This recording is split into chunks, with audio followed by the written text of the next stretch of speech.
It's a story time. एक couple को शादी के 11 साल बाद एक लड़का हुआ। वे बहुत ही प्रेमी कपल थे और उनका लड़का उनकी आंखों का तारा था। एक सुबह जब वह लड़का तकरीबन 2 साल का था, लड़के के पिता एक दवाई की बोतल खुली देखी। उसे काम पर जाने के लिए देरी हो रही थी, इसलिए उसने अपनी पत्नी से उस बोतल को ढक्कन लगाने और अलमारी में रखने को कहा। लड़के की मम्मी रसोई में तल्लीन थी। वो ये बात पूरी तरह से भूल गई थी। लड़के ने वो बोतल देखी और खेलने के इरादे से उस बोतल की ओर गया। बोतल के कलर ने उसे मोह लिया था, इसलिए उसने उसमें की दवाई पूरी पी ली थी। उस दवाई की छोटे बच्चों को छोटी सी मात्रा भी जहरीली हो सकती थी। जब वो लड़का नीचे गिरा तब उसकी मम्मी उसे जल्द से जल्द दवाखाने ले गई, जहाँ उसकी मौत हो गई। उसकी मम्मी पूरी तरह से हैरान हो गई थी। वह भयभीत हो गई थी कि कैसे वो अपने पति का सामना करेगी।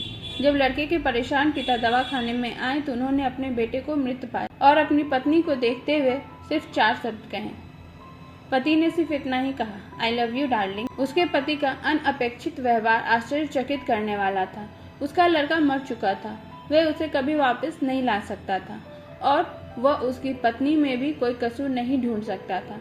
इसके अलावा आगे उसने खुद ने वह बोतल उठा के बाजू में रख दी होती तो आज उसके साथ ये सब न होता।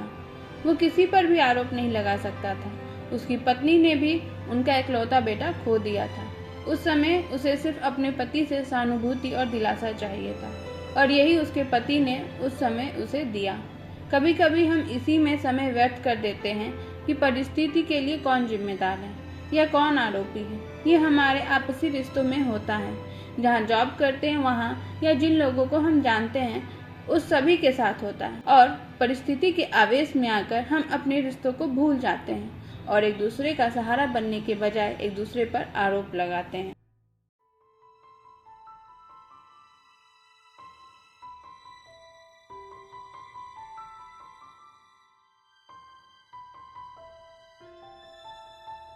कुछ भी हो जाए, हम उस व्यक्ति को कभी भी नहीं भूल सकते जिसे हम प्रेम करते हैं। इसलिए जीवन में जो आसान है उसे प्रेम करो। आपके पास अभी जो है उसे जमा करो और अपनी तकलीफों को विचार कर करके बढ़ाने के बजाय उन्हें भूल जाओ। उन सभी चीज़ों का सामना करो जो आपको अभी मुश्किल लगती है या जिनसे आपको डर लगता है।